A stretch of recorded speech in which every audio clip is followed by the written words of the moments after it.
Hey guys, my name's Matt. Welcome along to the Barbecue Talk Show. And this over here is my great colleague, Mr. Ryan G. Say How hello you to the doing? people, Ryan. I'm okay. How you doing, Matt? How's your week been? I've noticed you've Yeah, been very, very busy cooking away this afternoon. So tell us all about that. cooking. Yeah, I've been playing with not burning myself. I didn't burn myself. Not even after I got off the phone to you did I burn myself, which is Oh some wow. kind of miracle because every time I go out, I burn myself on the barbecue. Chicken wings today, chicken wings and some thighs. Mhm. Chicken wings with the Rusty Barbecue Co's chuck chalk and some cherry cola glaze to finish them. And the Yeah. thighs were done with competition bird powder from Uncle Steve. And I tell you what, I started with the wings, Mhm. eating them, and I was like, these are fucking good. You know, these taste amazing. And then I Yeah. stuck me my beak, for lack of Mhm. a better word, Yeah. um into the thighs, Yeah. and it was just like a flavor sensation just popping everywhere. Oh god, good stuff. Uncle Steve never fails to, surprise me, blow it out of the water. So, round of applause to both of them. To be fair, they both Oh, absolutely. produce incredible stuff. And yeah, I loved it. Obviously, we've got some other big news as well. What's that? Hot off the press. Today, I finished wrapping up a deal with Baltic charcoal. Guys produce briquettes and charcoal out of birchwood, I believe. Yeah, nice stuff. It's had some incredible reviews, and I've spoken to a lot of people that use it. Mhm. Yeah, so we've partnered up with those guys to offer you discount for you guys in the UK for Lumpwood or any of their products. Head over to the website Yeah. barbecuetalks.com and then onto the partners page where you can get 10% from them, 10% from the Rusty Barbecue Co, and 15% worldwide on Meter products as well. So the whole range for Meter. Head over there. It's been a big one this week, actually. I put it out on our Instagram page that we had a 15% discount code going on with them, and a lot of Yeah. people took that up and went with it. So hopefully, the people that have claimed that offer for the 15% for Meter, hopefully you got yourselves a good little bit of kit. I mean, I use mine constantly. I don't know about you, Ryan, and how often you've been using yours. I used mine in my chicken kebab the other day as well. I had it on the rotisserie. Yeah. You know, Yeah. Absolutely magic. genius. Normally I just sort of stop the rotisserie, probe it every now and then with the old thermopan. Mhm. And I thought, you know what? Now I'm going to stick in the Meter probe straight into the kebab and go from there. And didn't miss a beat, didn't skip a beat for me. It was a good bit of kit. Love them. They're amazing bits of kit. I love mine. Yeah.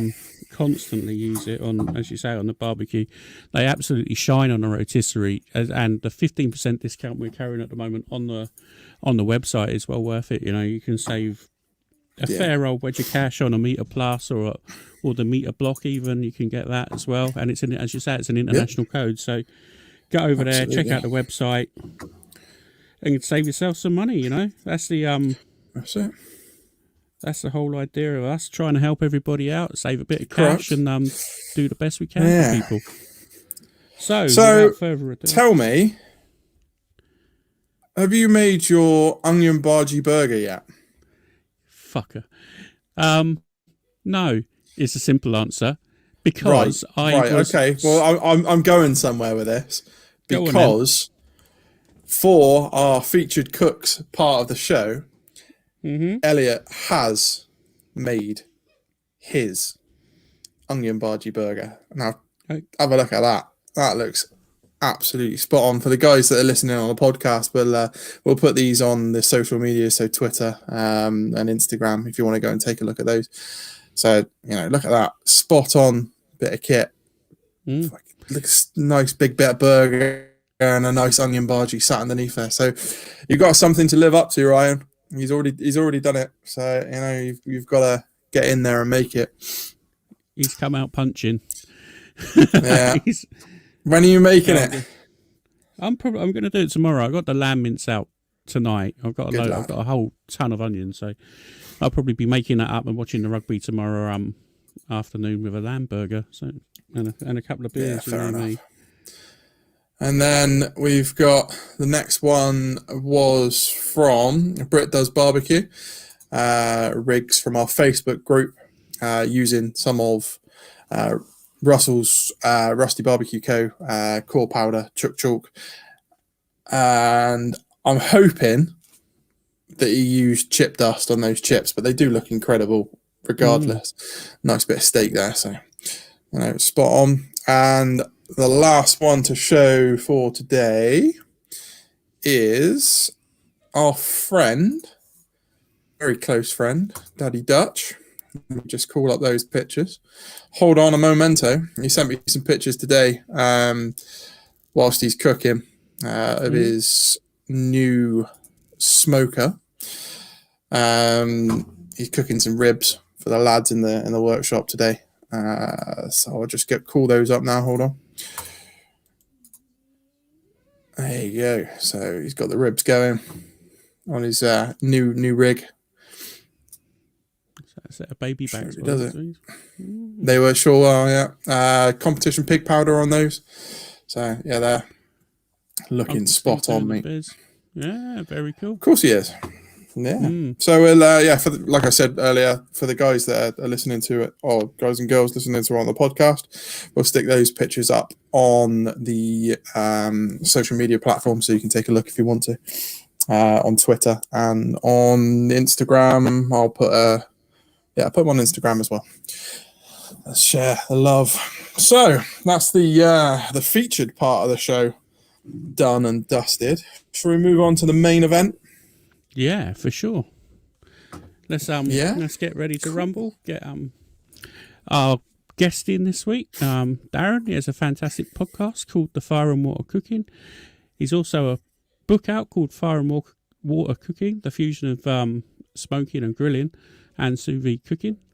He's here to have a chat about his podcast, website, YouTube channel, with 6.42 subs of today, and Facebook group, which is absolutely huge as well.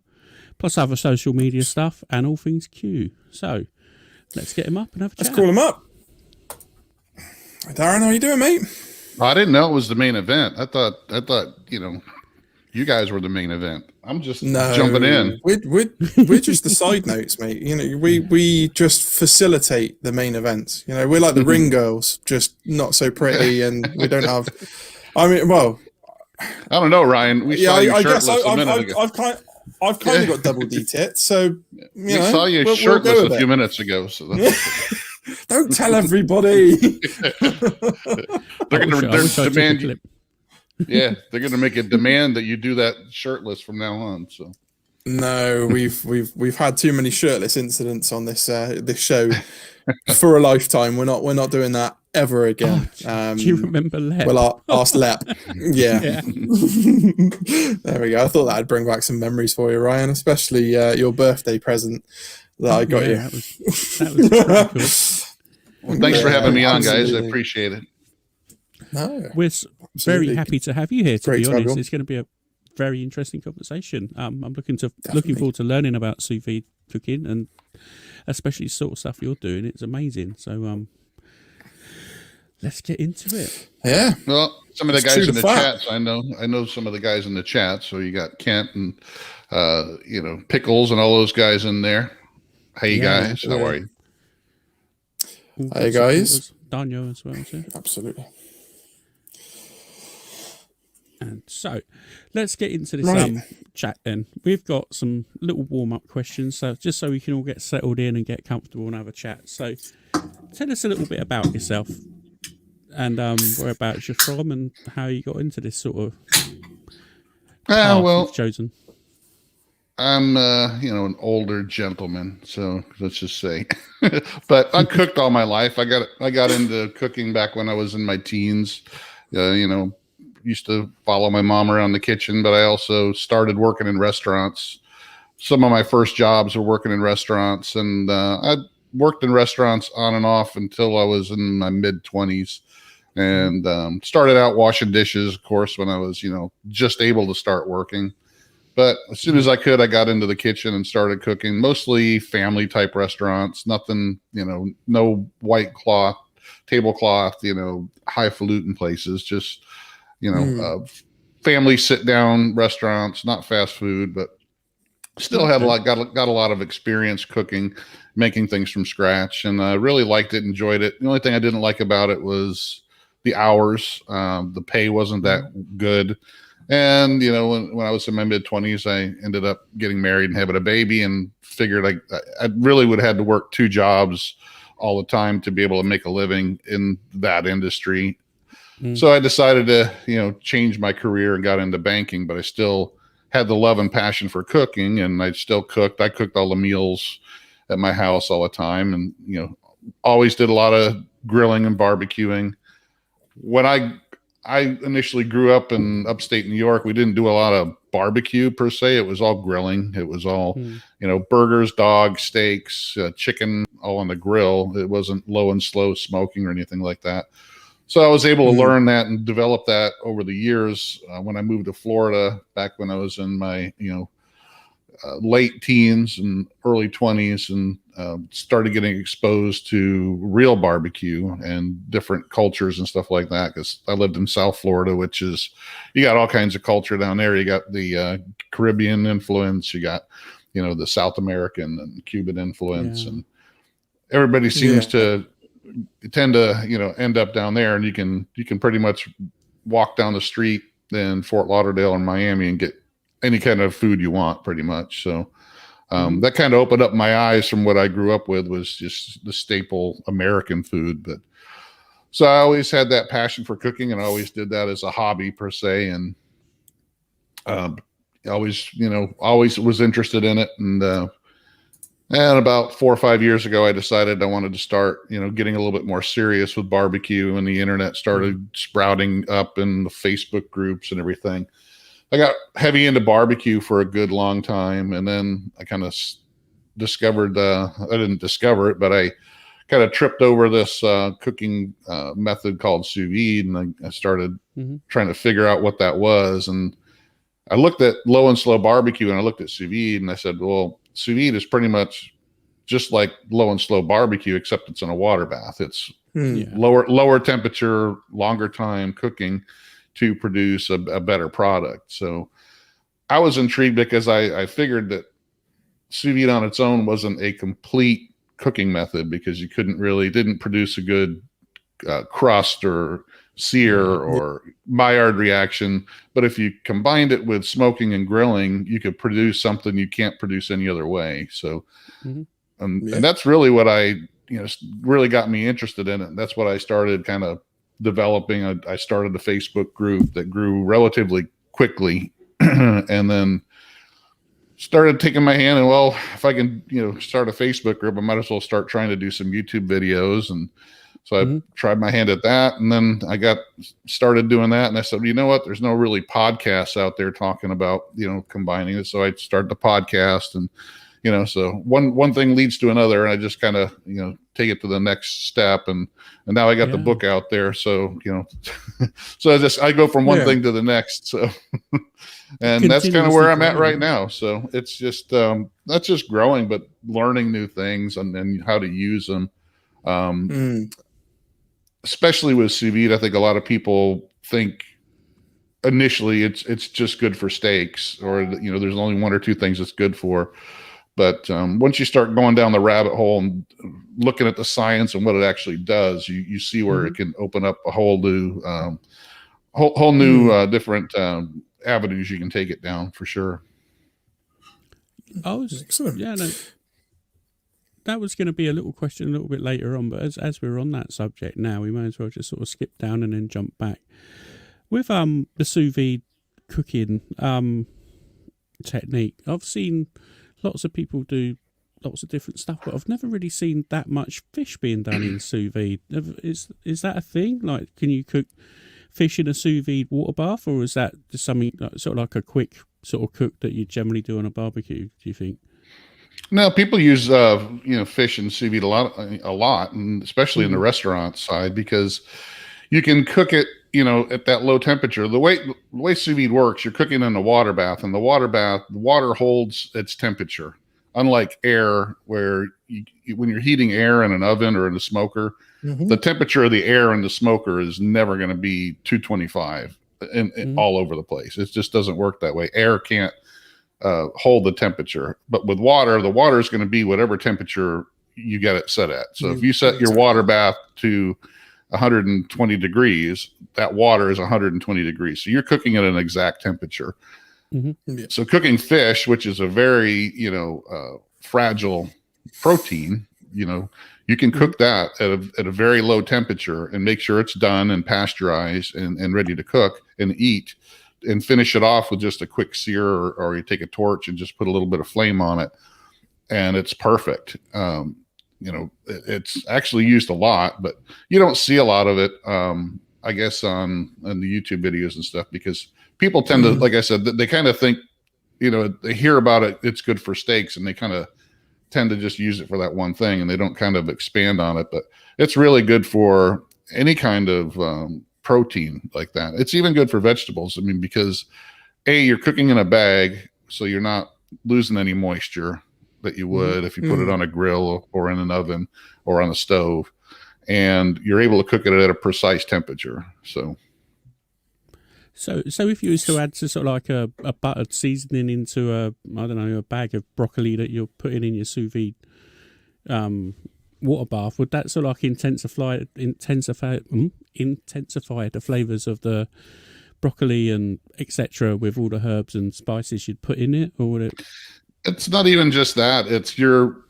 Since you're not steaming it or cooking it in water itself, where the water is sucking all the flavor and minerals and vitamins out of the food, you're actually cooking it in the bag, and you're keeping that moisture in the bag, and you're not diluting the flavor. So it tastes, and you're cooking it to an exact temperature. So with vegetables, you got to cook them at a higher temperature because they're made up of a different cell structure than meat protein. So you cook them at like 185 degrees, you're going to cook it to a perfectly crisp. It's not soggy. And the flavor is just, broccoli tastes more like broccoli, or your cauliflower tastes more like cauliflower. Your carrots just taste more like carrots, because you're not diluting the flavor when it's cooked in steam or water itself. So there's just a lot of the benefits, and people don't really tend to think about those kind of things. And that's like with the fish as well. The fish is retaining a lot more of the moisture inside the fish. It's not all getting evaporated out, and they're not losing it, and the protein is staying, more. It's still going to be tender, but it's not going to be falling apart and mushy. You know what I mean? Okay. I've never really thought about it. I literally just thought of that question then. I thought, it's got to be because obviously you're not losing anything because it's in the bag. So, yeah, that's really cool. And the precise temperature thing is a really very important part of sous vide. It's not just that it's you're cooking it in the bag, but the precise temperature, and you're with brisket, or let's say beef ribs, something that is normally very tough. You can cook it at a lower temperature, and you just leave it in the bag for, cook it in the bath for a longer time, and it tenderizes it, even though you're not with brisket. Let's just say if you barbecue a brisket, your Texas brisket guys will all hate me, but if you're cooking a brisket in a smoker for 12 to 15 hours, it's sitting in a hot box, and all it's doing is losing moisture the whole time. And, you have to cook it well done, to over 200 degrees internal temperature for the collagen and connective tissue to break down. Well, if you're in a water bath and you're at a lower temperature, you can go a longer time. So instead of 12 hours, you do 36 or 48 hours. But then again, you're not having to play with a fire or anything. You're just letting it sit there. You just let it sit there, for 2 days and come back, and you're still at a medium or medium rare if you cook it at like 134, and it's super tender. So that's one of the things when I really started looking at it was the things that I could make with combining the two cooking methods that I couldn't make with either one of the methods by themselves. So I can make a medium rare brisket using the sous vide, but it won't be smoky and have a good bark. But if I take medium rare brisket I made sous vide, cool it down, then put it on a smoker for 3 hours, I can develop the smoke flavor and the bark and still have it medium rare because the temperature doesn't go up. So that's kind of that's the whole thing of mixing the two methods, and why I think it really helps, because it's not replacing your Texas style brisket. It's making something totally different that you can't make any other way. That's almost like Michelin star kind of cooking right there. It's more completely, it's just something different that you can't make. I love Texas brisket just like anybody else. I'll cook a brisket and cook it up to the 205 degrees and have it just like that. But I can also do something a little bit different by making something. I do it with beef ribs all the time. I love medium rare beef ribs, and then put them on the smoker. So there's things like that I like to play around with and do that. But I still love the regular barbecue stuff as well. So yeah. I should imagine that must really blow your mind, seeing sort of like a medium rare brisket all served up nice and smoky. That must be such a cool thing to see and to taste as well. It just must be a complete. It's a different, sensation. Totally different taste. It's in a totally different, mouthfeel and everything else than, So I've always been. I like trying different foods. I tell people all the time, I like fried chicken, I like roasted chicken, I like, chicken fricassee, and I like all different kinds of beef, and I like steak, and I like, this. So I don't like cook things just one way all the time. And I think a lot of people in the barbecue, especially when they get big into barbecue, they get kind of locked into competition style stuff where they, like Aaron Franklin's brisket is the only way I want to eat my brisket. Well, that's even Aaron Franklin gets sick of his brisket every once in a while and wants to try it a different way. So, not saying his brisket's not good. It's just, I can make something that's good and different. That's totally, it's like having Chinese food and Thai food. They're different, but hey, you could have something great in both of those. So absolutely. So we got a question in from Charlie in the chat. He says, what is the history of sous vide and how has it been used in commercial applications? Well, that's the funny thing, because sous vide's been used in commercial applications long before it was ever used in the home. And it was used in, I think in the early 70s, some I want to say it was a colonel or a general or somebody in the military put it together for military type, food. And then they kind of used it for, frozen food stuff. And then back in the early 70s, Dr. Bruno Grousseau, who is one of the guys that studied it more and put it into use in the restaurants and all that. He kind of played around with it. He was actually a scientist, and he dealt with technology and food safety and all that. And he's the one that kind of really started putting it together to where it got into the hands of the restaurants. So it's actually been around for a long time. It's like I said, it's just the precise temperature cooking is pretty much what it is. So, and you actually probably eat a lot more sous vide cooked food than you think, because a lot of the prepackaged stuff that's sold at the stores is a lot of it's cooked sous vide, and before so it's cooked sous vide, and they freeze it and then put it in the, ship it out to the stores, and then you buy it and take it home and heat it up. And it's, it was used on the industrial type level long before it was even used in restaurants. But it really, back when they started using it in restaurants, they were using actually laboratory equipment to do it, because that's the only things that they could actually use to make the water the perfect temperature. So these were machines that they used to grow cultures for, germs and stuff like that, and so that's what, there's a good story. If you go to the PolyScience website, PolyScience is one of the leaders in that, because the guy, Bruno Grissol, Dr. Grissol, he would call some of these lab equipment companies and say, I want one of your circulators so I can use it for cooking. And a lot of the companies said, no, we use these for, growing germs and stuff. We're not going to send you one. Well, PolyScience was a company that was in that laboratory equipment business, but the owner of the company was a food hobbyist. He loved to cook. So he was, part-time, culinary chef on his own. And he said, okay, I'll send you one, but tell me what you're going to do with it. And I want to know what you're doing. So he sent him one, and he actually went there and they studied together, and he developed, the PolyScience developed one of the first sous-vide circulators made for, the restaurants and stuff. And, back then those things were pretty expensive. They were over, $4,000 or $5,000 a piece. So, and they really weren't very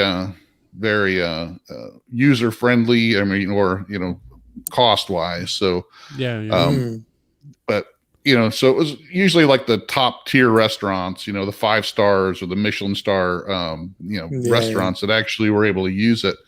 And when they started getting more popular, and it's just like anything, it's like when plasma TVs first came out, they were super expensive, but they got more popular and more people started demanding it and using it. They got down, and then now you can get one for $60-$70, no problem. But over the years, it's gotten more popular because people are really starting to see what you can do with it. Yeah, I'm totally sold on it. I think it's fantastic, which is one of the reasons why I wanted to get you on and have a chat about it, because one, it's super duper interesting, and two, I want to try some beef short ribs and whack them in my drum and see how it tastes. Yeah, if you Google 72-hour short ribs, and you'll find a recipe, and that's sous vide, and they're fall apart in your mouth. They're medium rare, and you'll never go back.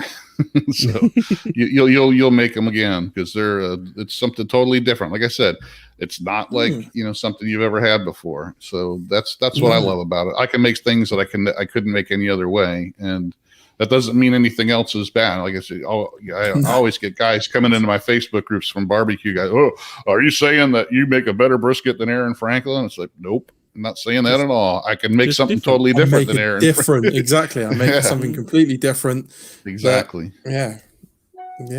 I mean, just the idea of it makes me want to go out and buy one.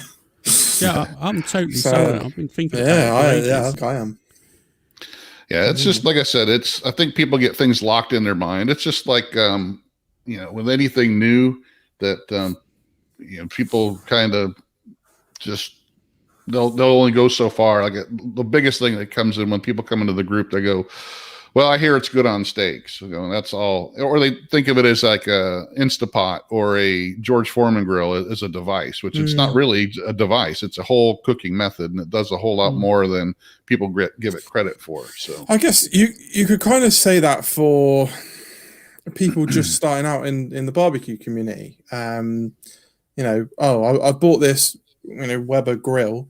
I hear it's good for flipping burgers and sausages. Right. Until you sort of really think about it. You think about what you can create with sous vide and barbecue.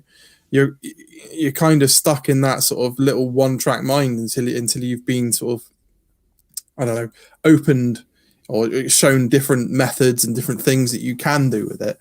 I mean, you've certainly showed the plethora of different things that you can do with sous vide. Well, And taking that point that you said, people buy a Weber kettle and think you can only cook hot dogs and hamburgers on it. They don't know you can use it as a smoker, and you can do indirect and direct cooking on it and all kinds of stuff. Yeah, exactly. And you can do that without having to buy the slow and sear and all those other, things. You can do a lot with it. Absolutely. But, people just, if they don't really like, cooking, or it's not a passion of theirs, that's all they're going to do. But people like me, I want to see what I can do, how I can change it, make something different. Absolutely. I mean, it's almost like you're challenging and pushing your boundaries that little bit further. Yeah. Every time, with that, you're kind of changing the way you cook every time you cook something, because you're right. I'm going to do this, and I know it's going to be cooked to a certain level, and then how can I amplify and make that better, add smoke to it. And it's a really cool idea, a cool concept. I'm going to go ahead and answer Pickles' question, because he's got that question there. So I said one of the things that surprised me, especially the first time I did it, was sous vide fried chicken. And I know a lot of people go, well, how do you sous vide fried chicken? Well, what you can do is you cook the chicken sous vide. You cook it to a certain temperature. Let's say you can cook it under 165, first of all, because you can pasteurize it at the lower temperature because you're adding the longer time. So those guidelines that the government puts out there for, safe cooking temperatures, you can throw them out the window, because now you can pasteurize things at lower temperatures because you're adding the time to it that it takes to kill those bacteria and pathogens. So you can take chicken and cook it up to 145 degrees internal temperature, let it sit there for 3 hours, take that out, dry it off, batter it, deep fry it. You only have to deep fry it for maybe 4 minutes or so you don't have to wait till it cooks all the way through, because it's already cooked all the way through. You take it out. Yeah, exactly. That the chicken is so juicy and still crispy, and it's just totally different. Even taking chicken out of the sous vide bath and putting it on a smoker and getting, turning it in a hot smoker, like, 375, 400 degrees where you can crisp the skin. Yeah. The way sous vide works, you're cooking it up to 145 degrees. It's kind of like sitting at the stall then. So you now take it out of the sous vide bath and put it on a smoker that's already up to, let's say, 400 degrees.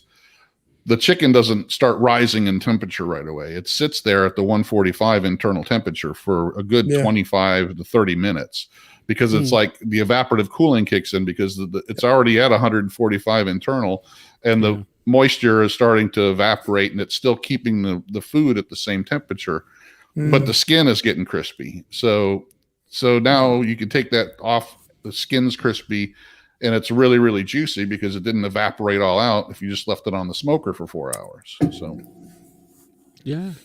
those are the kinds of things it's the little things that you start, finding out when you start mixing these two, that, how they can work together because of the way both of the cooking methods work. So.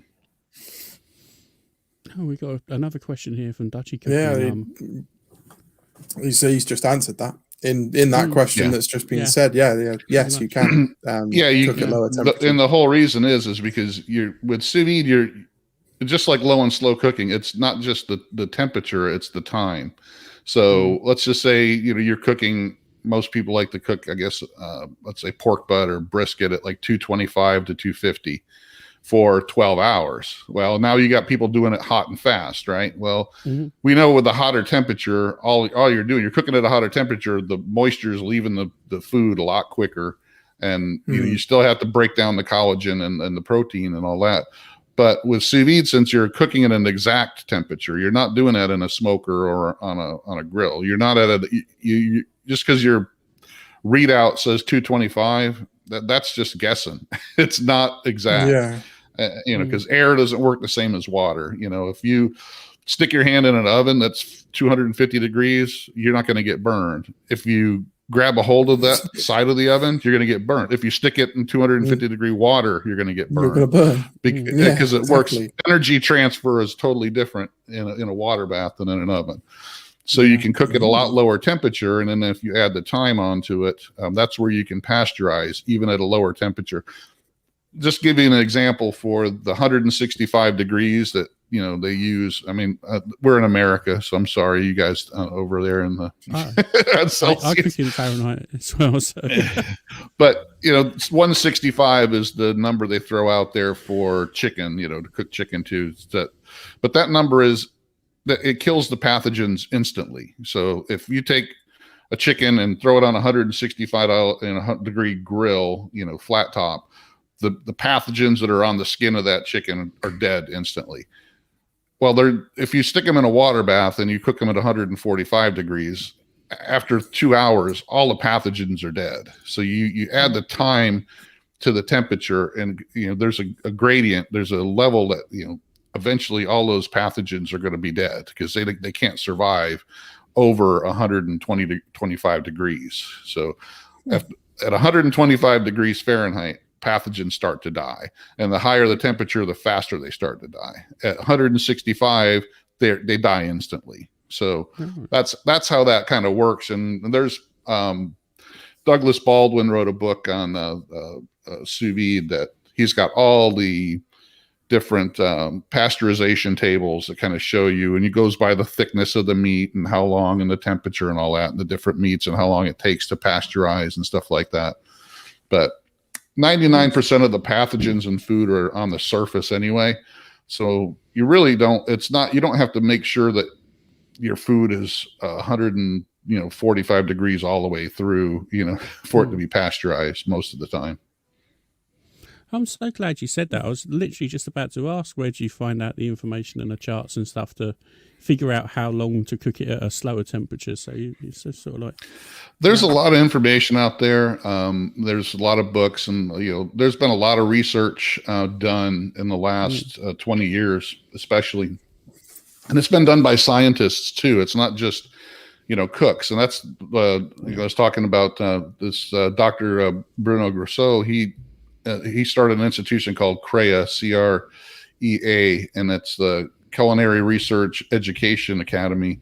And that's all they do is study sous vide. And they also own a company called Cuisine Solutions, which they are a big industrial sous vide company. They make all kinds of food for industrial purposes, and restaurants buy it, and, you know, 5-star restaurants buy their food and use them. So, but they do a lot of research. They train, you know, Michelin star chefs on how to use sous vide. So there's a lot of information out there. Once you start looking for it, you can find it. And there's all kinds of, a lot of the even sous vide circulators now come with guides and stuff like that, because a lot of them have Wi-Fi and Bluetooth now that you can sit there and say, I want my chicken and, you know, whatever. You got apps like the Joule. If you've ever heard of the Joule sous vide circulator, you can actually, they got pictures on there, you know, what color you want your steak to look like. So they'll have it, you know, medium rare, you know, medium rare, whatever. You just pick the picture and it'll start your circulator, and you stick it in there. It'll tell you how to finish it. So really it's yeah, there's a lot of things out there now, and it's getting easier for people to find it. And you know, like I said, a lot of the equipment now makes it super easy for you to do. Well, the first sort of really the first sort of time I've really become conscious of sous vide cooking, obviously you see it all on the TV programs with all the chefs and doing all that sort of thing. Then sort of like Inkbird come out with a sous vide circulator, I think they called, the one you put in the pan. And I thought, oh, that looks really good. Then Aldi, and I don't know if you have Aldi and Lidl's over in the States, but they sort of like done one as well, which is sort of like quite a budget one. And I was thinking, all right, so you could probably pick one of them up for about 60 odd quid or 60 odd pounds over here in the UK. And then you need the equipment to go along with it. But yeah, I've as I said, I've been fascinated by all of this stuff, and it's one sourcing the correct, as you say, sourcing the correct information to know how long you need to cook everything for at a certain temperature. But if you can get apps and all of that sort of good information as well now, and obviously as well, when you cook sous vide, you sort of like probably want to flash it over a grill just to give it that Maynard effect, or because everything that come, you know, just to make it a little bit more presentable. Yeah, you take it out of the bag, it looks ugly. I mean, I mean, if you watch, any of the YouTube channels like Sous-Vide everything and all that, Guga's been around for a while. It doesn't look good when you take it out of the bag. So it's not a complete cooking method in its own. That you could eat it, but it's just not going to be as pleasurable. It's just not going to be as pleasurable if you take it and finish it. But like I said, that's why when you combine those cooking methods, it just makes a lot more sense. Mm-hmm. Nice. Yeah, that's a good one, Pickles. I have, and usually what happens, a lot of people, there's things that people say about barbecue too, but one of the things that people say, you can't overcook in sous vide. Well, you can, because what happens is if you let's just say you take a filet mignon and you stick it in the water bath at 131 degrees, which is medium rare. If you leave it in there for 5 hours, it's going to turn to mush because it's not going to overcook. Technically, it'll still be medium rare, but it's going to over tenderize. So because you're slowly breaking down the proteins when you're cooking for a longer time, if you take something that's already super tender, like fish, if I put fish in at let's just say 128 degrees, and I left it in there for 4 hours, it's going to turn to mush and take it out of the bag. And it's going to just be, because it's just broke down. So the temperature is still going to break down the protein. It takes it longer to break down, but you can, cook something long and it be too mushy. I did it. My first leg of lamb I did, I overcooked because it was a boneless leg of lamb. And I thought, I added a little bit more time because it was frozen and all that. And something came up and it stayed in there an extra 3 hours longer than it should have been. And I took it out and it just kind of melted in my mouth, literally and it wasn't a good melt. It was, it kind of gets mealy and, so you can overcook stuff in the sous vide. So but like 3 hours, as a barbecue, that's a relatively short amount of time if you're cooking something, isn't it? To go 3 hours over, because but if it's a tough piece of meat already, you're not going to have, it'll be tougher for you to overcook it. But if it's something that's already tender and you leave it in there, way too long, it's going to just turn to mush because, higher temperatures or, higher than room temperature, it breaks down proteins. So just the lower the temperature, it's still breaking down the protein. It just takes it a lot longer. So if you go a longer time, it's going to turn it to mush. Yeah. But if you have a really super tough piece of meat, you can go 72 hours, like, short ribs or brisket. Those are really tough. If you cook those, for 4 hours, you're going to be going, so, yeah. But if you cook them for a longer time, it's hard to overcook those. Yeah. So Joey from the Facebook side of things, he's asked whether sous vide is expensive. It's not something he knows much about, and he just wants to know whether getting started with sous vide is an expensive thing. I think it's just like barbecue, it's just like barbecue or any type of cooking. You can start out with a little hibachi grill, or you can buy a, big Lone Star, $5,000, pit. Yeah. So you can right now you can get a sous vide circulator for $50-$60, no problem. You can use a stock pot to cook stuff in. You don't need to buy any special containers. You just need something that'll hold water that the circulator can actually attach to. You can use Ziploc bags. You don't need to buy a vacuum sealer. And, so literally you can get started under $100, no problem. So it's nowadays. Now, back in the day when the circulators cost a lot more, and you can buy, $400 or $500 ones that are more, aimed at professional cooks. But like I said, it's like anything, if you sous vide a lot more and you use it a lot more, you can buy a more expensive unit that has more options and it's going to last you longer, or you can buy a $60-$70 Inkbird. The Inkbird is a really great one, and I suggest that one to people all the time that are getting started. I was just going to ask whether you had any recommendations for people starting out as generally a half decent starter unit. Yeah, for something if you're just playing around and you just want to use it to to play around with. A lot of the barbecue guys use sous vide to reheat their barbecue cooks. So I mean, you don't just need to use it to cook. A lot of guys use it just to reheat because you're reheating in the water bath in the plastic bag, so you're not losing any more moisture, and you're reheating it to the perfect temperature, so it's not drying out and overcooking again. So a lot of guys use it for that. But you can buy like I said, the Inkbird. I think you can get it when they have discount codes and stuff like that, like $60, and it's got Wi-Fi in it. Their app's not the greatest, but you can monitor it from Wi-Fi. So yeah, it's actually a pretty decent unit. Now it's not, doesn't have a lot of the options and stuff that some of the more expensive, like the Innovas. I use the Innovas, and they've been around a while, and they're good. You really want to make sure that you get a company that's been around a while, that has good customer service, because just like with any cheap electronic product, they can something go wrong with it. And, there's a million of them on, if you go to Amazon, you'll see a million different sous vide circulators, but a lot of them are just cheap garbage. And the worrying thing is that you're putting something that's plugged into the mains into water. Do you know what I mean?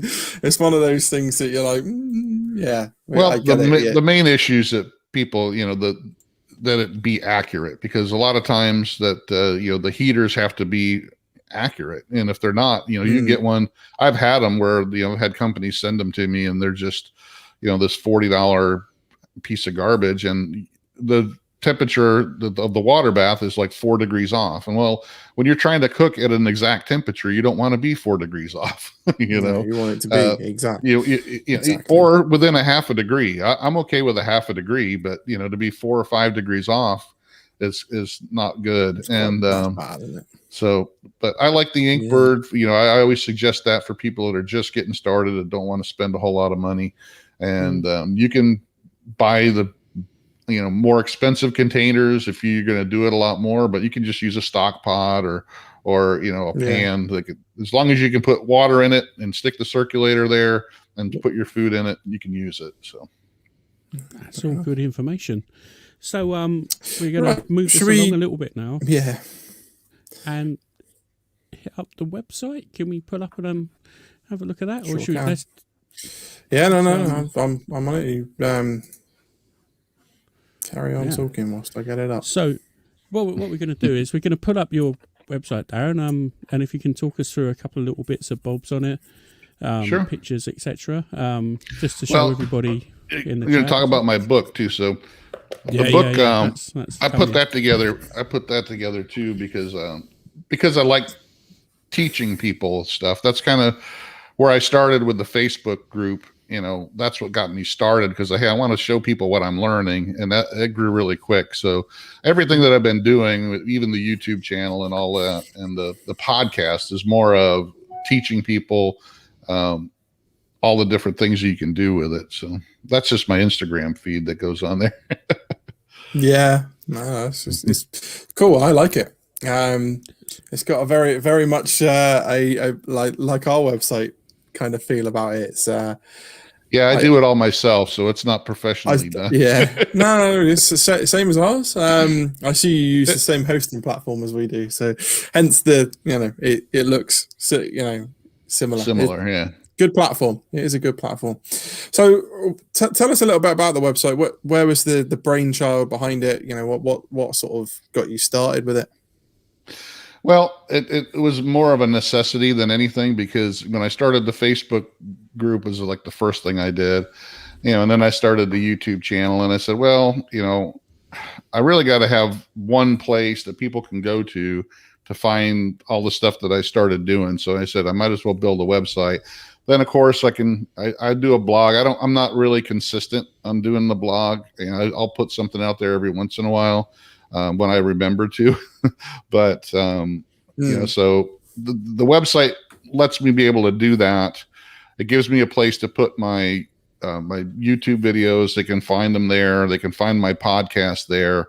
So it's just the one place that people can find everything I'm doing, and they can launch off into my Facebook group from there. They can go into YouTube channel from there, the videos, the podcast is all there. So the blog is there if they want to read any of the stuff that I put out there.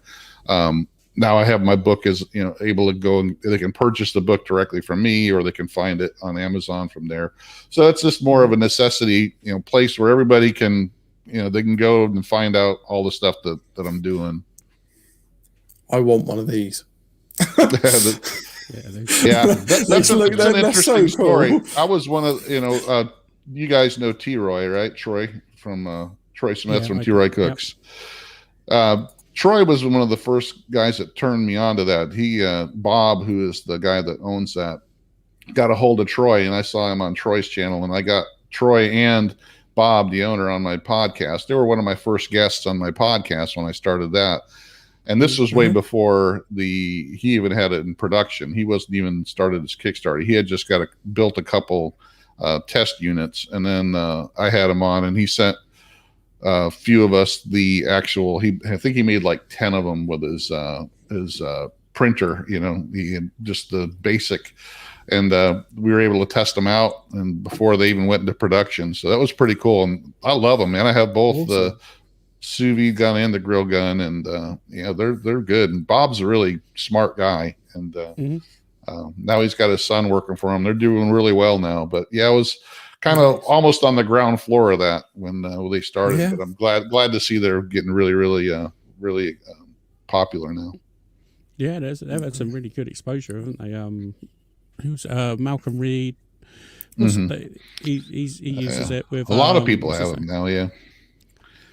They've got a good way to get things started, really, haven't they? They did just really good.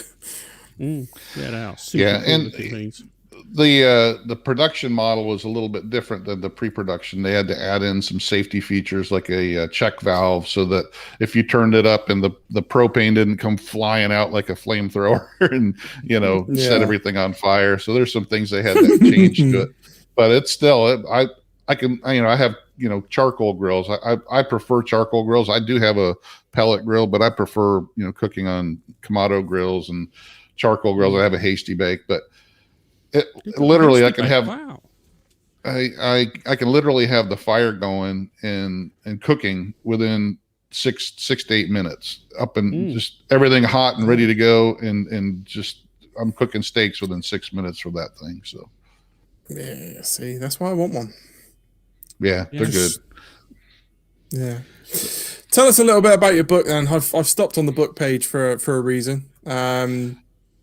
What made you create the book? I have a friend of mine who has his own sous-vide business. He's got a big Facebook group. He's one of the guys I follow and kind of partner up. I'm also part of the International Sous-Vide Association, which is kind of a group that helps people learn about sous-vide. And he's one of the guys that started that. And he has written like 15 cookbooks in the last 10 years. And like half of them deal with sous-vide and modernist type cooking. And he does a lot of self-publishing, and he kind of talked me into writing the book because it kind of fulfills a lot of what I wanted to do, is help teach people. And I had a lot of material. I took a lot of the stuff that I already done on my YouTube channel, the recipes and stuff that I had developed and the practices. I already had all the material. So it took me time just to put it all in book form. And the way the book's kind of set out, it kind of goes over, barbecue on a 30,000 foot view, and then kind of breaks it down. Then it goes over sous vide and kind of breaks that down, and then it goes over how to combine the two and what and why. Then there's another about 40 some recipes in there. So it's kind of taking it from, this is barbecue, this is sous vide, these are what they both can do. Now here's what you can do when you make them, build them together, put them together, and what you can make with it. So so it doesn't go into deep detail, but just enough for you to get excited about it and learn on your own. There's a lot of different resources in there. If you want to learn more about this, go to here and all that kind of stuff. So it's for the people that are listening on the podcast, where can they get that from? They can get it on Amazon. They can get it on barnesandnoble.com. It's on pretty much anywhere you get books. But if you go to my website, You can order it directly, a PDF version. I'll email it to you as the cheapest way to get it. Then you can get it on. I'll do a signed copy. You can order directly. I got hard copy, paperback, and then you can get it on Kindle and all that too. So anywhere you get books, pretty much anymore. It's not in the bookstores, but anywhere online that you buy books, you can get on, because they're print on demand. Or from your website, which is fireandwatercooking.com. Yep. Yeah. Excellent. So yeah, that's the website. So yeah, I mean, guys, if you want to go and check out the website, I've just given you the address there. Head on over. It's a good read, and the articles on there are really good as well. And I got resources on there. There's a resource section that has websites you can go to learn more about sous vide and barbecue, and then there's also books that I recommend. AmazingRibs.com has a whole sous vide barbecue section now. So if you're not familiar with AmazingRibs.com, I don't know where you've been, but that's the biggest barbecue website in the world. But he's got a whole section, and I've had Meathead on my podcast a few times already. So and he's also been a part of the International Sous Vide Association, talking about sous vide and barbecue. So he's got a massive wealth of knowledge on everything Meathead has. When he was on our show, I could have listened to him for another couple of hours. Just he's great. Absolutely. But he's kind of like me. He likes learning new things and experimenting and playing and knowing the whys. A lot of, especially in barbecue, there's a lot of the traditional, or I do it because I saw somebody else do it, or I want to do something because I saw somebody do it. It's not tell me how or why this is happening. They'll just go, well, I saw Johnny Triggs put honey on his, and parquet on his ribs. That's how they don't want to know why he did it. They just he did it. I'm going to do it. Yeah. But Amazing Ribs is a great website if you want to learn the whys. There's a lot of science on there that goes into why some things work and some things don't. I'm sure he probably talked about the beer can chicken is one of his biggest pet peeves. But there's got to be a scientific explanation to a lot of the stuff. So.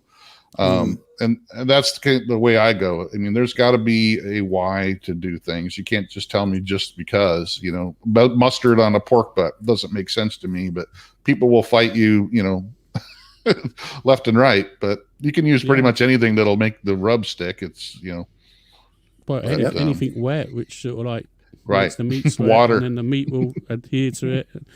And then you get that good smoky flavor we all like. So, yeah. So I'll answer Pickles' question here. I started the podcast, but I still don't make money from it. So it's hard to make money from a podcast unless you're Joe Rogan or somebody or a Howard Stern that you have, millions of listeners. But I use it more to actually talk to people that I want to talk to. Like I've had Kenji Lopez Alt on. I've had Malcolm Reed. I've had Meathead. I've had people I have Steven Reichlin on, people that I've grew up, idolizing and learning from. Yeah. And you can tell them you got a podcast. They want to help promote themselves. So they'll say yes. And just like you guys, you ask Meathead to come on, or you ask even Greg Rempe, he's got a huge podcast. He's been around for 12 years. They want to be on the show as well. Yeah. So, I mean, I just do it because I like talking to people and learning new things. I just had the guy on that'll be running this Sunday. He was the CEO of Chef Steps, which made the Jewel, but he also worked for Heston Blumenthal. He started Heston Blumenthal's the Fat Duck Experimental Kitchen. He actually helped write the Modernist Cuisine books, which are, 5 books that are, really thick that all the chefs buy now. So, I mean, learning, from some of these people, just picking their brain is just amazing to me, how they started, where they came from. Kenji never even went to culinary school, but he wrote the Food Lab book, Yeah. In fact, I listened back to that again today. That was a fantastic listen first time around. Second time around, you don't realize quite how much information there is actually in that particular episode. Yeah. It's episode number 74. It's a really good listen. So if you want to get out and listen to that episode, go check it out. It's a really this good, one really for good one. one Sunday that's coming up is actually an hour and 20 minutes. So I tried to cut as much out as I can, but we just kept talking, and it's one of those where, you know, there's just too much good stuff in there, you know. I felt like I might have had to just take it and make it into 2 episodes, but I figured I'd just let it all run. And if people want to listen to it, they can come back and listen to it later. But No, absolutely. that's pretty much why I started the podcast, is so I could actually, you know, get this information out to people and pick the brains of these people that have been doing this for a long time. I was really surprised when I started asking people to come on, who I was, this guy's never going to come on. You know, like Steven Reichlin, he's never going to come on. He's like, yeah, I'll come on. Just tell me when. Okay. Derek Rich's interview as well was actually really interesting for it. But was that last Sunday you released it? It was quite a good one. Derek Rich's. I had Tina Cannon from the lady who won the Netflix American Barbecue Showdown. She was on. So, but yeah, it's I like, you know, I get a variety of people. I get people from the, you know, the grill manufacturing companies on to, you know, try to find out how they did their R&D and what's new coming out. I like talking about all the different technology that's in the both indoor and outdoor cooking in the last 10 years. It's changed so much. I mean, just even in the barbecue. I remember growing up, you know, when I grew up, you had a Weber type kettle grill, and that was it. And you cooked burgers and hot dogs.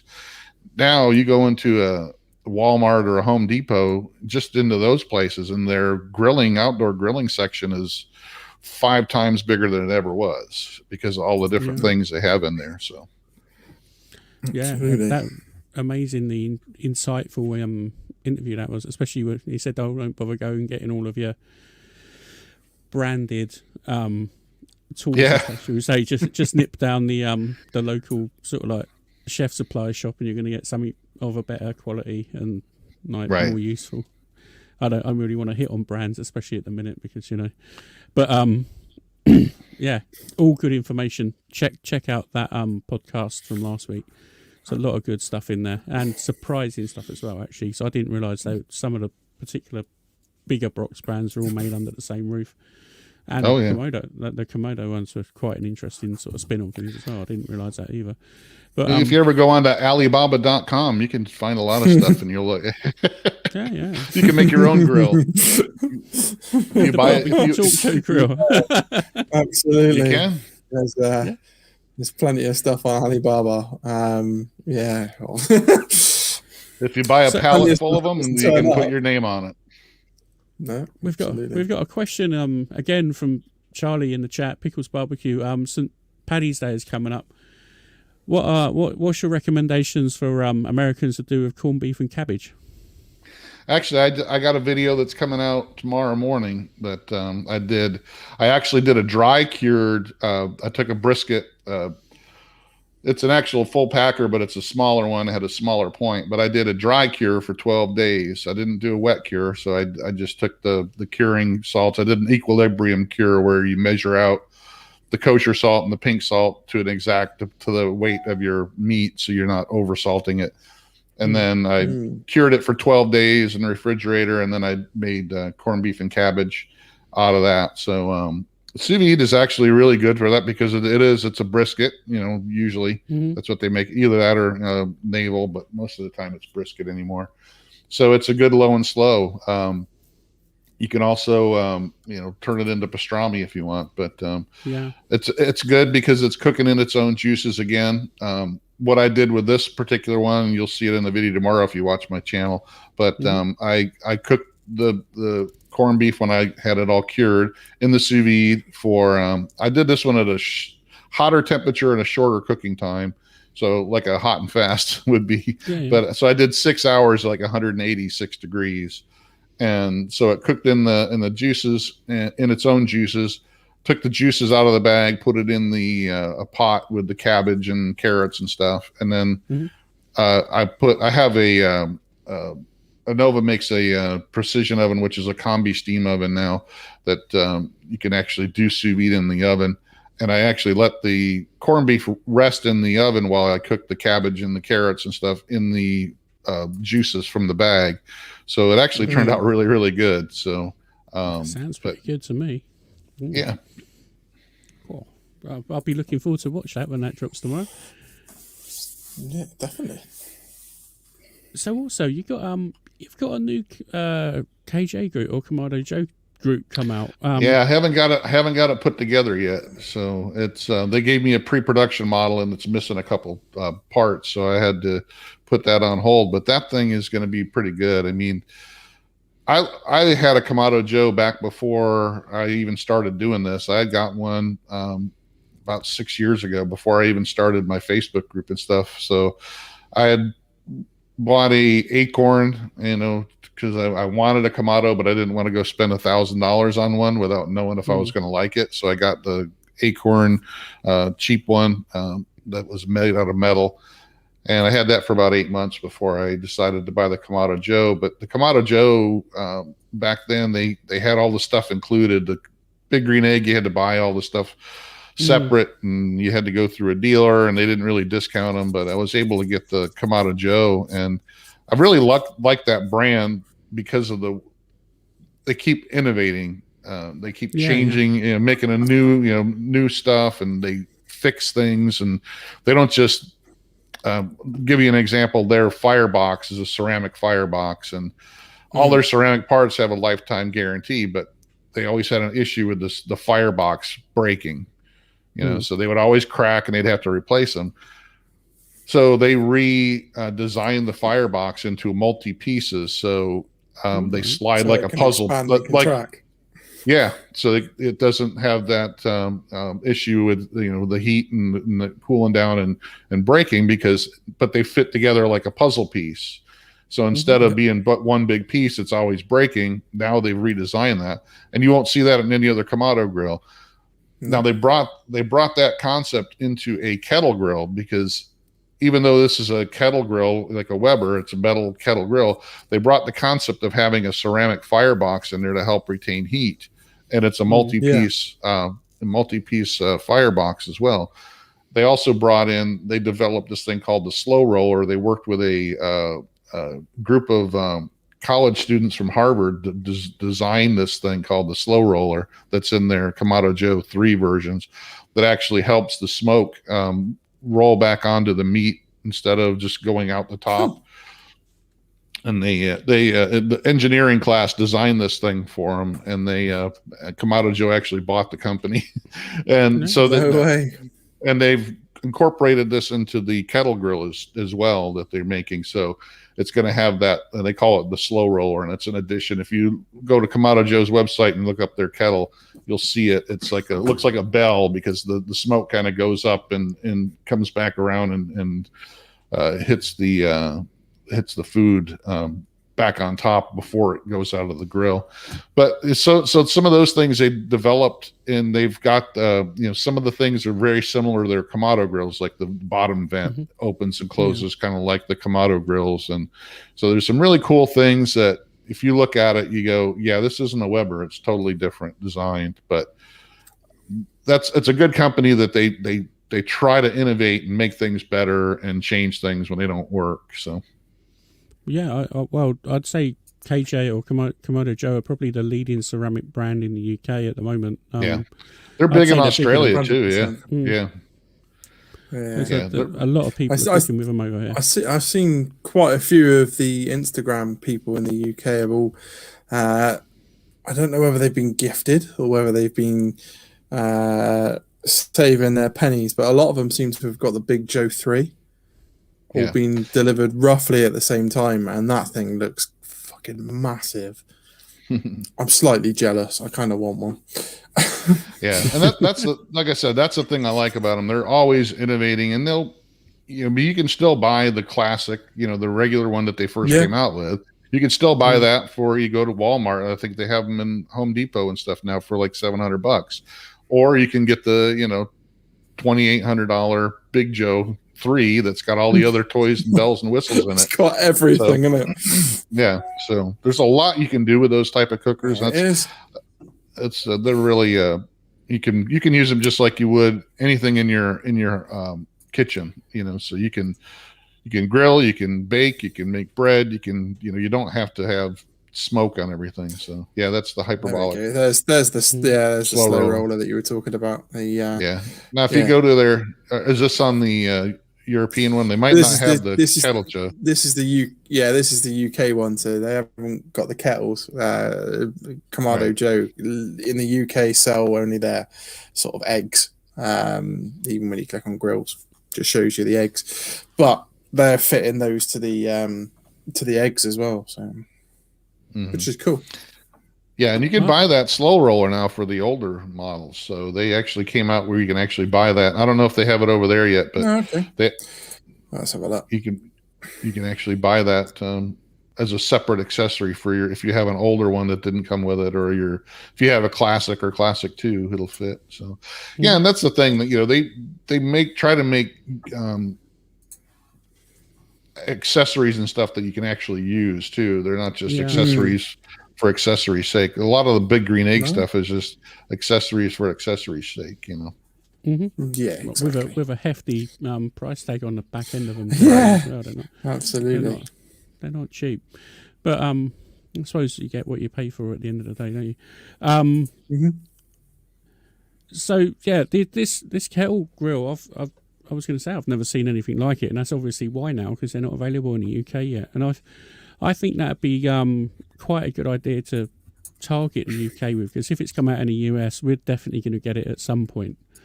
They haven't actually released it yet. That's the ones that are out there now are still pre-production. They're supposed to release it next week, so they're still on the way here. The ones that are out there are the ones that they're like I said, mine was pre-production, so it's missing stuff in there. It's not a full retail version, so there's a couple pieces missing that I'm waiting to be able to finish putting it together.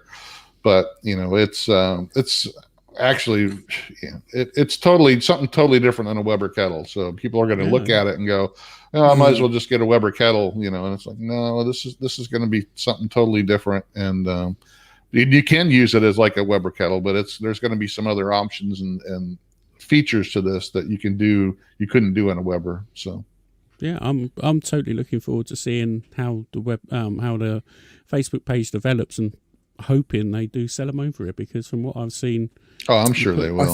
I think they will. It's just Europe is a huge market for Kamado Joe. So yeah, Europe's one of their bigger markets. So that's because we get a shitload of rain and we can just close them up and leave them cooking and not have to worry about it. Do you know what I mean? It's the ceramic cookers in the UK are perfect. Well, do they even sell Big Green Eggs over there? Yeah, they don't. No, you can't get hold of it. Have you found anywhere that sells a Big Green Egg? I've not really looked, but people do cook on them over here. So I think they've imported them. I don't think anyone. I don't think there's anyone that really sells them. They saturated the market here because they're in all like pool stores and all kinds of stuff here. I mean, all Ace Hardwares and stuff like that. So they have a lot more dealerships than Kamado Joe ever did. So they had a lot of years to be able to do that. They developed their dealers over a long period of time. So because the Big Green Egg people are very loyal, aren't they? Over in the States. Yeah, you got a lot of that. I mean, and Big Green Egg built that brand around brand loyalty, and there's a lot of things that they used to do. They do the big festivals and stuff like that, and people get really excited about them. But like I said, there's always going to be people that are really brand sensitive that clap. I mean, with anything, not just barbecue or anything. It's just like cars. They got the Ford versus Chevy people, or BMW versus Mercedes or whatever. You're always going to have that type of stuff. So. We briefly touched on this earlier. People that inspire you in the cooking and barbecue world. Have you got any sort of poignant people that I guess pretty much everybody. I mean, anybody that does something new and or can show me how to do. I first really, when Emeril first came out on the Food Network, Emeril Lagasse, he was so good at showing you what he was doing instead of just doing something and you trying to have to Yeah. figure it out. He actually would show you everything he was doing and make it entertaining. He was one of the first that you had Julia Childs and some of the other people, but they were not really exciting to watch, but Emerald kind of said, well, wow, it can be exciting to cook. And he's, showing me what he's doing and I can do this at home. Steven Reichlin. I mean, anybody that takes the time to actually show you what they're doing and teach you. I love to watch. So I don't get in, like Gordon Ramsay and stuff. I really don't care about people yelling at people in the kitchen or anything like that. I mean, I look for people that, I can learn something from pretty much. So. I've watched some of Gordon Ramsay's masterclass stuff. I don't know whether you've heard of Masterclass, the website. I actually had Masterclass for a while, yeah. So I've watched some of his stuff on that, and he's a completely different person. And some of the stuff that he's taught or shows you, it's just so simple, but yet incredible. I spoke about the scrambled egg with Ryan before, that I've learned from. As simple as just using butter to cook it, no milk. Right. Something that I would never have thought of. I just, I've always used milk to make my scrambled egg. But just switching to butter, because the butter stops the eggs from cooking so quickly, just gives it a complete, and obviously the butter's a completely different taste and, really good for your heart. But do you know what I mean? And telling you the things like don't add salt until right at the end, because if you add the salt at the beginning, it causes a chemical reaction in the eggs that makes it go grey. Right. And it's things like that it completely changed the game. That's what I love about, that's what I love about, I like to learn that kind of stuff because it's simple but it's something you can use and it's really hard to find that stuff, but that's why I like people like Kenji. If you ever watch Kenji's YouTube channel, he has he puts his GoPro on and you're looking at his feet, but he's, you're seeing everything he does and he's telling you everything he's doing. And a lot of it's not hard. It's not, something you go, oh man, I could never do that. But it's just so simple and anybody can do it kind of much. Yeah. I guess it's just having that confidence to try something that you're unsure of. Yeah. Does that, I mean, like throwing things together for some people comes naturally, but for others, it's that little risk of, I'm going to add this season to it and see what happens. That's the fun part because you can always do it over again. It's just food, unless you're buying really expensive cuts of meat and you go, do you know what? I'm going to try this. You don't want to do it on the Wagyu. That's for sure. You want to make sure. Yeah, exactly. Just going to try something new. But you start out with a top sirloin, and then you perfect how to cook a top sirloin, and then you go to the Wagyu. So exactly. So yeah, I mean, but a lot of it though is just basic principles, and then once you kind of, everybody's taste is different too. So yeah, exactly. I might have totally different, taste and like different seasonings than everybody else. Mm-hmm. So, I try to play towards what I like, and then I'll look at a recipe. I hardly ever follow a recipe exactly because I always like to tweak them myself because I've been cooking for a long time, so I kind of know what I like and I know how to tweak things and seasoning. So once you get that down, it's it makes it a lot easier. You see, that's a funny story about following instructions from recipes. I've recently discovered that I'm really not good at it. I don't know whether you guys get like in the UK, there's a company called Gusto that provide, they send you a box full of all the ingredients, some cards with instructions on how to do it. Like that. Yeah, Home Chef. There's a couple of stuff like that. So we gave them a try, and get the cards out. Right, it's 6 that's it. That's 6 instructions. You think I can follow those? Hell no. So I'm looking, I'm going, right, yeah. And the human brain doesn't read full sentences unless you force it to. It reads bits and beginning and end. Well, my brain does that and goes, put this there. And then you go, hold on a second. What do you mean? In the next 4 steps down the line, no, I've used the soy sauce already at the beginning. My wife goes mad every time I cook something. She's just like, yeah, you've not followed the instructions again, have you? My wife has to follow recipes. She can't cook without one because she doesn't cook very often.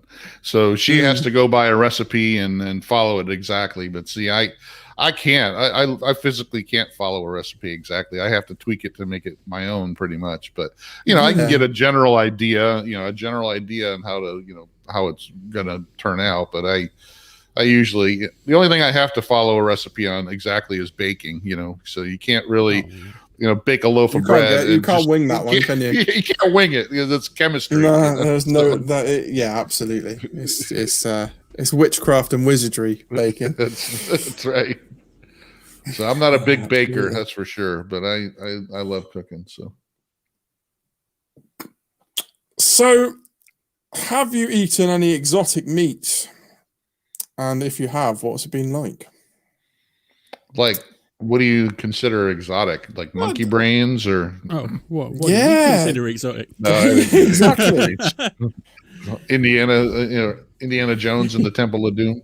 Not really. I mean, I've eaten alligator and stuff like that. I mean, nothing really. See, for me, that's exotic because we can't get it in the UK. No, I did eat iguana when I was in Roatan. We went there on a cruise, and they do eat iguana down there, but it wasn't very good. So nothing really. I'm not. It wasn't. Nah. They make it into a stew, and they throw the whole thing into a pot. So you got bones and everything in there. So it just wasn't really lovely. It wasn't that really good, not appetizing when you're fishing for bones in it. Yeah, and alligator's okay. It's just it's kind of tough. It's they usually fry it in like chunks, so it's like chicken chunks, but it's just kind of tough. So it's nothing really. I've had snake and stuff before, but nothing that I go, ooh, I got to have that again. So, but I'm not really one to go out of my way looking for exotic. I have a friend of mine that does that. He'll eat just about anything. He'll eat kangaroo and emu and all kinds of stuff. So he's one that likes to experiment with all that kind of different stuff. But not me. But I have eaten some stuff, but it's like I don't look for it. We had a guy on a couple of weeks ago, and he said he ate udders, cow udders. Do you remember that, mate? It's like a Middle Eastern dish, cooked low and slow. He said it tasted like brisket point, and I was like, cow udders. He's like, yeah, it's lovely. It's like, nice. No, what was I watching? I was watching something on Netflix. About Argentinian Asado cooking, and they showed you like half a cow, and they showed you what they use. Like the legs, they don't even bother using the legs. They use the front of the rib cage, the back, the loins, and that's about it. Like the rest just goes to Europe, is what they said. They just package it up and ship it off to us. But like some of the tastiest meat that comes off it is in the legs, but I guess they don't use it.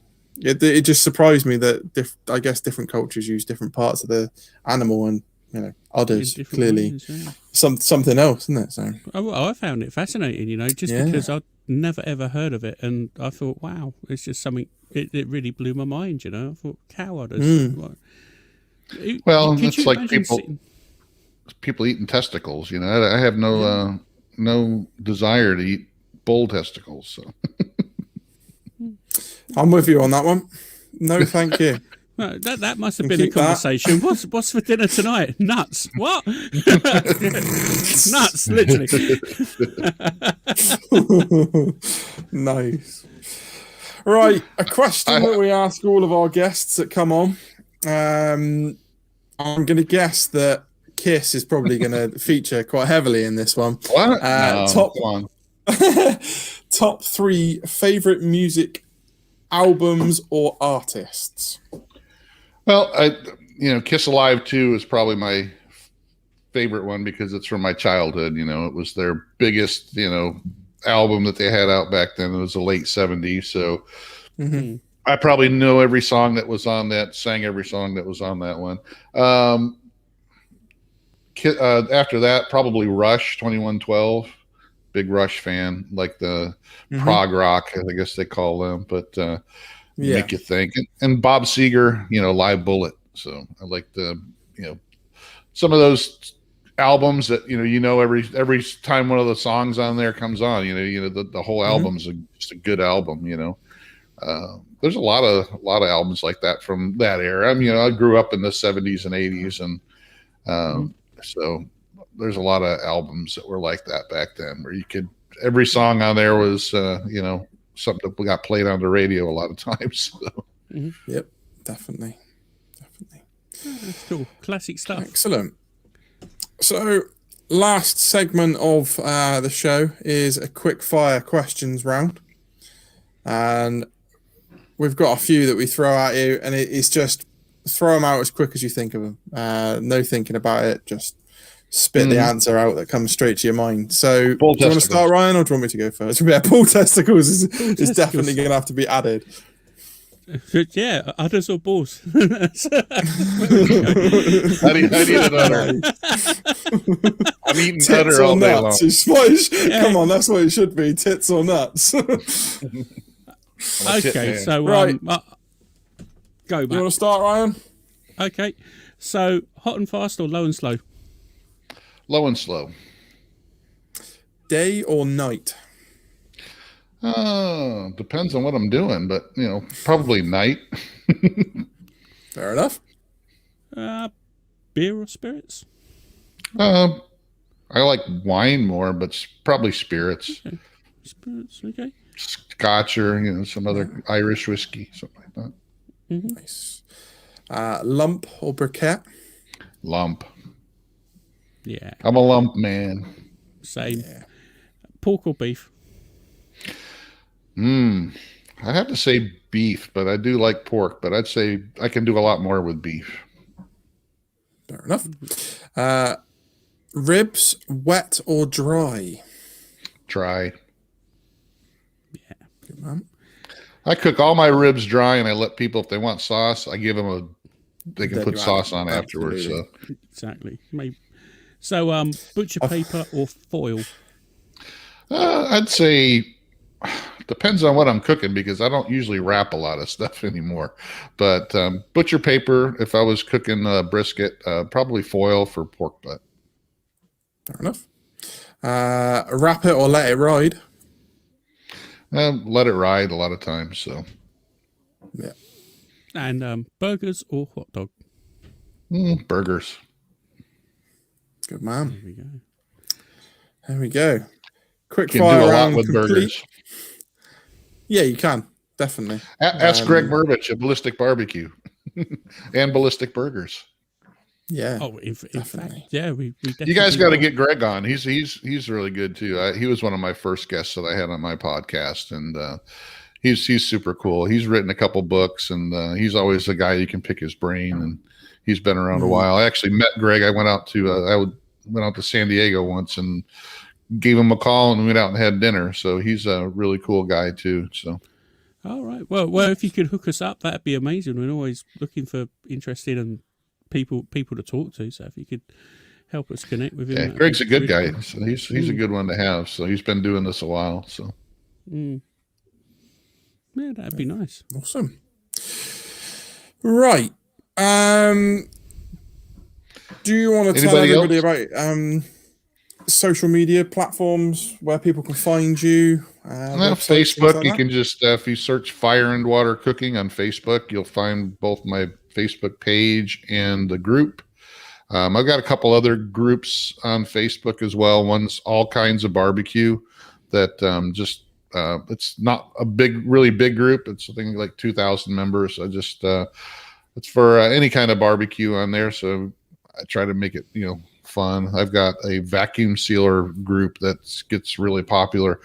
One of the things I found out was when I started doing some videos on chamber vacuums and regular vacuum sealers, how popular those are. Some of my more popular videos, and I've got a fast growing Facebook group on that. People are buying more vacuum sealers lately, not just because of Sous-Vide. Sous-Vide is a part of it, but you can do so much more, and they're like anything, they're starting to get cheaper and all that now. So, Instagram, fire and water cooking. If you go to my website, you can pretty much find anything that I'm doing on there. So, there's always a link to the podcast and all that. So on podcasts, I have the podcast episodes on my YouTube channel and also on anywhere you get audio podcasts. So, okay.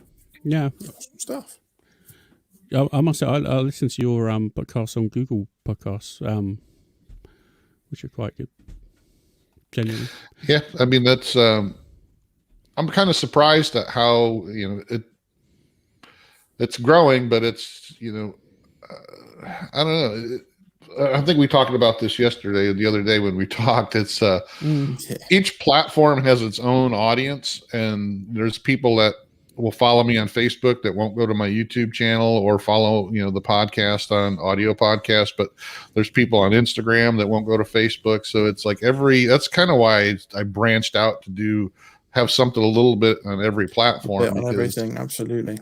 Yeah. Because there's just people on Instagram that won't go to Facebook. There's people on Facebook that won't go to Instagram, and YouTube is the same way. So it's, so I'm trying to be on just about everything, but I'm not going to be the guy on TikTok and all that. I mean, I see people doing all kinds of stuff. I don't have enough time to be on every single platform there is. So. Nope. Absolutely right. Got the major ones covered, to be fair. Mind you, TikTok is growing so quick, and it seems to be really easy to make a ton of money on as well, from what I can gather, just from what my 11-year-old tells me. Yeah, that's about it. I'm like, all right, okay. But yeah, so thank you so much for coming on this podcast. We deeply appreciate you being here. You've been a fantastically interesting guest. Well, I appreciate it, and thank you guys for having me on. I'm not as interesting as you think, but hey, I like to cook and have fun. So I would argue that you are an interesting person to have on. You've certainly opened a lot of people's eyes to sous vide and the combination of sous vide and barbecue, me included. So you're just saying that because I saw you without your shirt on. You're connected now. That was a bonus feature. Well, once you see that, you can't unsee it. Unfortunately, you should do an episode like that where everybody's just shirtless. I'm pretty sure we'd lose all of our viewers, listeners. I mean, even listeners would be offended by me being shirtless. So, yeah, you got to be comfortable in your own skin, dude. I don't mind. I'm carrying a. There's a lot of my skin, Ryan. It cost me a lot. The way I look at it, I spent a lot of money to look this good. So, yeah, absolutely. Yeah, I mean, they say you can't make an omelette without breaking some eggs. Well, you can't cook decent barbecue food without getting fat. Unless you're Charlie. Yeah, that's very true. I know immediately as soon as I said that, he commented. Charlie doesn't cook decent. Lovely stuff. That's I beg to differ. I think Charlie cooks some great barbecue food, to be honest, and what I've seen, it's not just what it looks like. You never get to taste it. That's the benefit. You don't get to taste it. Right. So what we're going to do now is close this down and open up the pub club. There's going to be a little interview. If you want to stick around and chat with people in the chat, you're more than welcome to. If you don't feel like it, that's fine as well. But what we normally do is close it down, run a link, people could jump on and have a chat, basically. They can ask you all the questions that maybe we didn't get to, or just have a chat about general stuff. So if you want to stick around, you're more than welcome. All right. Right. See you in about 2 minutes' time for the pub club. See you in a minute.